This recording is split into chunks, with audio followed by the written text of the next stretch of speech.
Hey, my friends, I'm Rick, and this is your Seat at the Table, and we are looking at another PDF. This would be from Iron Crown Enterprises, the Shire. And I could be uh, wrong, but I'm pretty sure, I'm pretty confident I'm not, that this is the second edition issue that came out. And at the time this came out, I have to either guess that it never came to the bookstore that I frequented at the time, or I missed it altogether, or I just discounted it as something I didn't want to buy, which is kind of sad.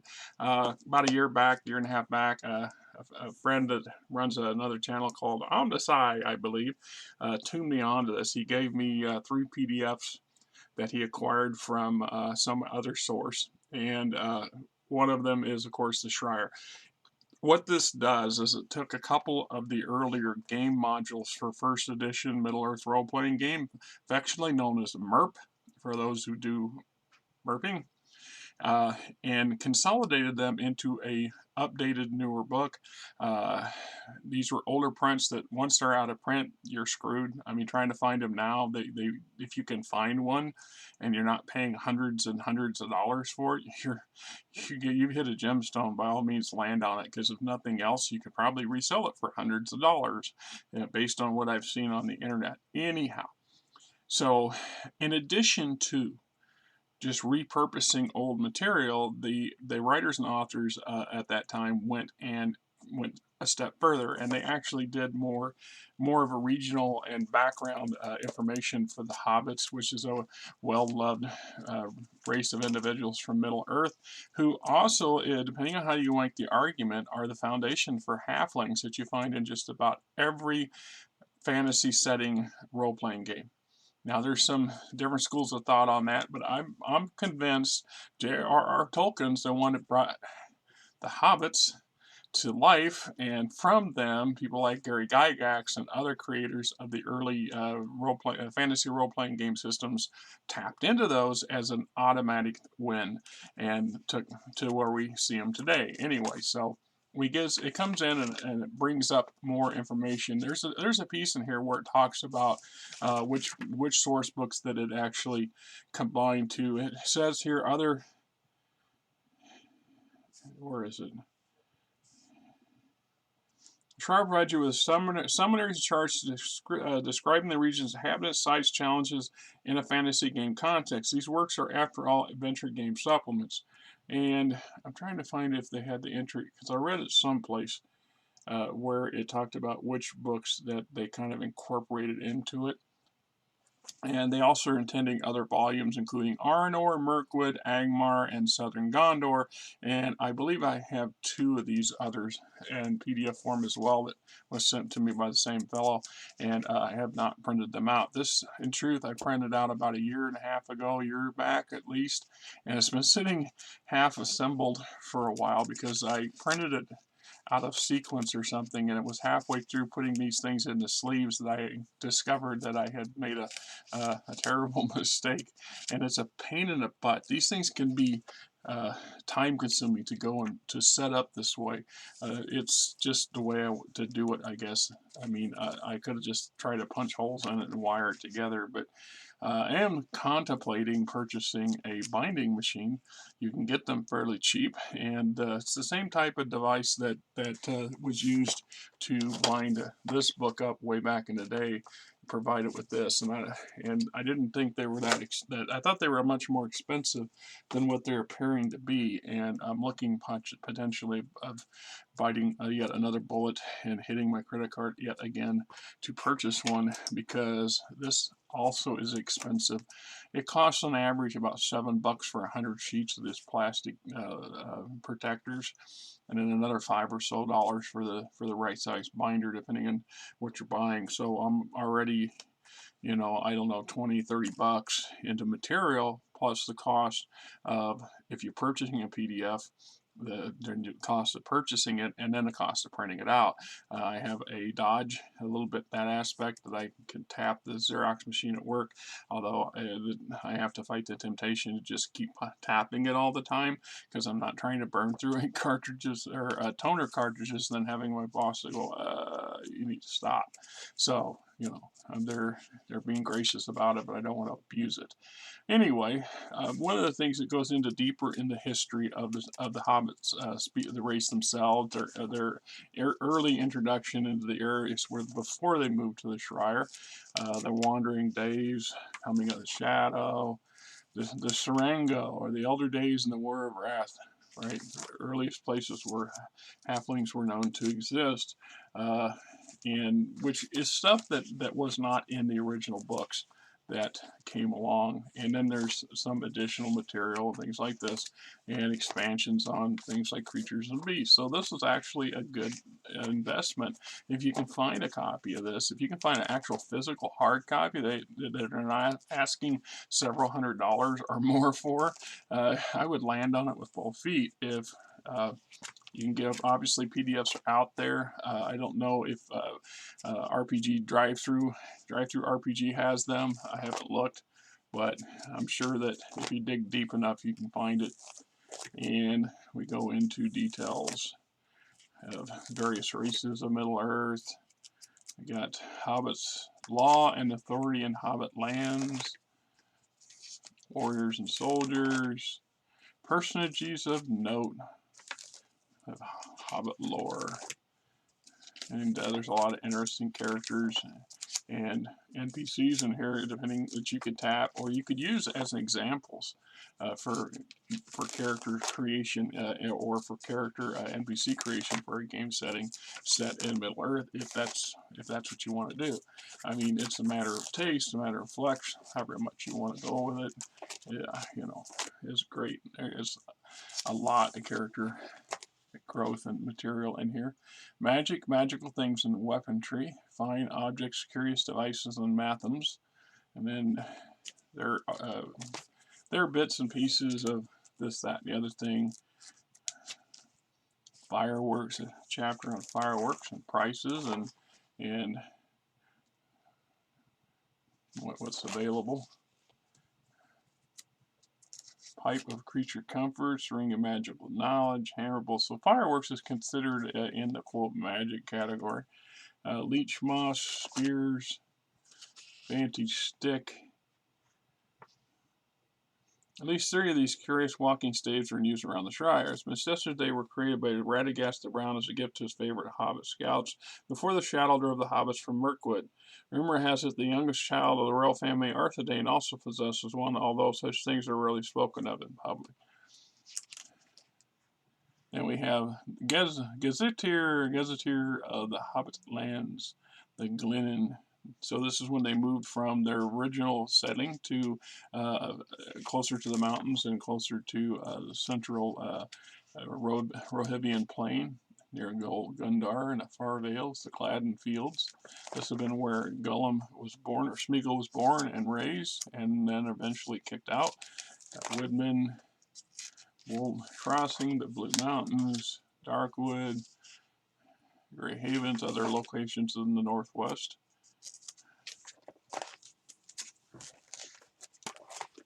And the Shire itself, then we talk about the various entrances in and around the Shire, key locations, places that you might want to avoid, bars and taverns and towns, and it goes into more detail than the original source books did, and that's a good thing. That's one of the things I noticed right away, that there was a lot more detail on individual locations that had not been included in earlier source books.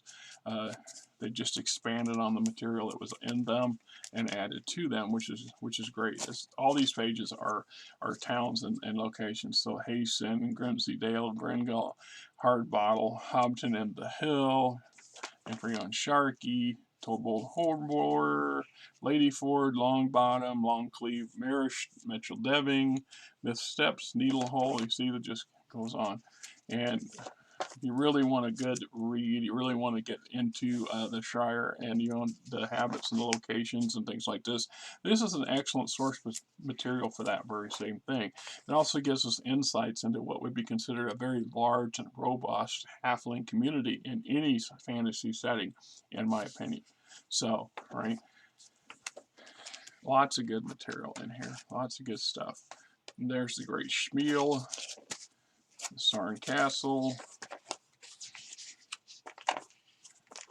a bunch of entries into it. Elvish Trails, Elvish Sites, Elvish Glades, Hobbit Villages, so the Commons, Shops, Artisan and Craftsmen, the Grange, Great House, Inn, Houses of the Hobbits, Schmiels and Barrows, Millers, Stables and Smiths, Mitchell Deving, and its breakdown maps for the more larger, more interesting locations that you may want to tap. And some of these, like I said, appear in the earlier source books, and I used them heavily over the centuries, over the decades, whenever I was running a campaign. And I believe in being as well prepared as possible as the dungeon master or game master or storyteller, or whatever your shtick is this day and age. But there were times when, as I got older, I learned that sometimes it's just better to repurpose existing material because it's already there and it saves you a lot of time, but it still has depth and flavor and value to it. And I did that. And that's where I would tap these other books and people go, what are you pulling that off for? We're not playing that. And I'm like, yes, that's correct. We're not playing this game, but the setting works just fine for what I wanted to do or what you want to do here. And we're going to make use of it. And most people will roll along with it. Ventures among hobbits, the big fellows, the tale. So now we get some stories and adventures, things for your characters to go do. The food buying party, the noble lady, the plot, the Gullion, the tale, the monster, the plot, etc., etc. And there's quite a few of these, and some of these are just changeovers from the original stuff, and some of this is new stuff and new material. And it's kind of a collage. And I'm, like I said, it's some good stuff to have. And we're into the tables. And if anybody sits there and has watched some of my material for my A Game Not Traveled, the Stellar Frontiers game that I created, it's never been published, despite the fact that I signed a contract 5 freaking years ago with a place called Golden Bell Enterprises or Golden Games. They both under the same aegis, then got screwed by them.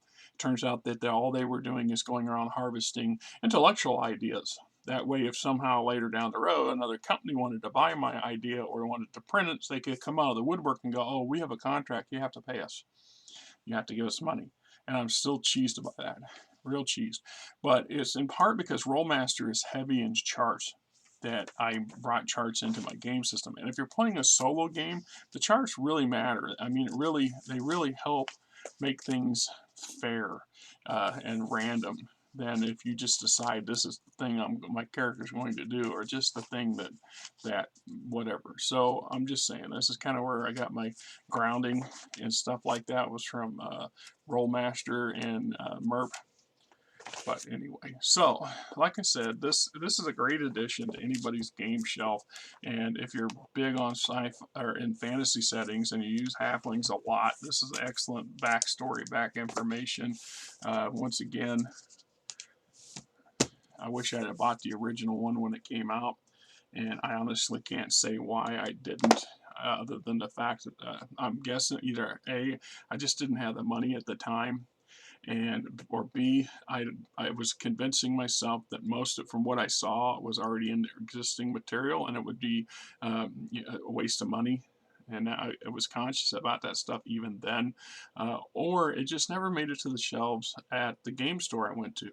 You got to remember, it was not until the mid-90s that we start seeing online game sales stuff where you go to websites and you purchase things and review things and have them shipped to you. I mean, you used catalogs for that, grant you, but it was not quite the same thing. So you were dependent on your local game store and what the game owner there, the store owner, was able or willing to procure and put on their shelves. And then also there's this issue about a limited run. Most game supplements, this is one of the reasons why if you try to buy books that are 30 years old now, in part why they're so hideously expensive if you can find them, is because the creators at the time they printed so many copies. Perhaps they only printed 10,000 copies of something, or 5,000 copies, which wasn't unheard of. I mean, these companies were smaller back in the 80s and 90s, and so once they ran that out, unless it was a really massive demand for copies, and people were writing the companies, or like I said, the internet, social media stuff wasn't existing at that point, asking how they can get a copy. The odds were pretty good the company was not going to go and make a second or third printing. And that's not to say that they didn't in some cases, because we have some books that are far more prevalent. It's another interesting topic, because when I was talking in a comment last night to one of y'all about acquiring books like this or other books after the fact, and how just horrifically expensive some of these people ask. Well, the market's there and people will pay it, then I can't blame them for trying to cash in on it. That's just kind of nature. But at the same time, looking at Battletech, for example, it surprised me just how much of FanPro's material is still available and in new condition. And many of it's brand new, still wrapped in a cellophane and never been opened.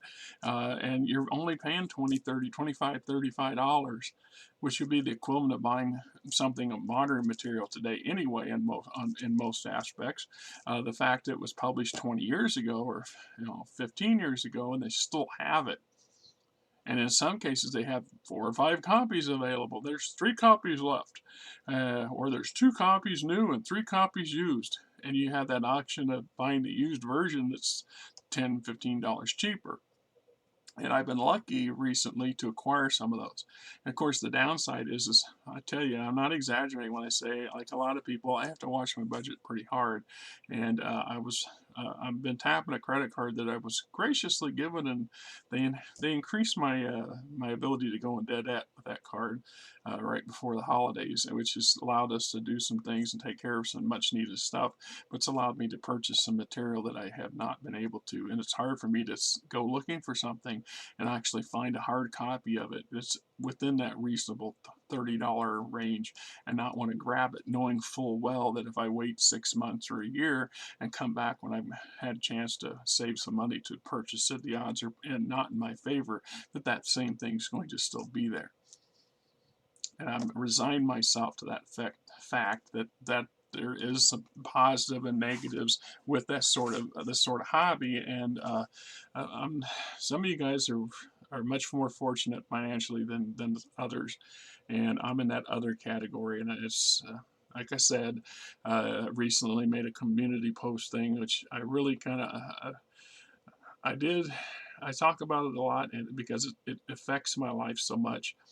And anyway, never mind. It doesn't matter, but it does when I look at. I probably spent a couple $100 on new BattleTech, or new and used BattleTech source books in the past 4 months, and I really should have been better or not done that. I probably need that money for something else. But at the same time, sometimes you have to look after your own things and your own interests too, because it's only fair. And I'm also trying to keep a little bit of surplus. I keep putting money back on the card, of course, but one week's check is not the same as my next week's.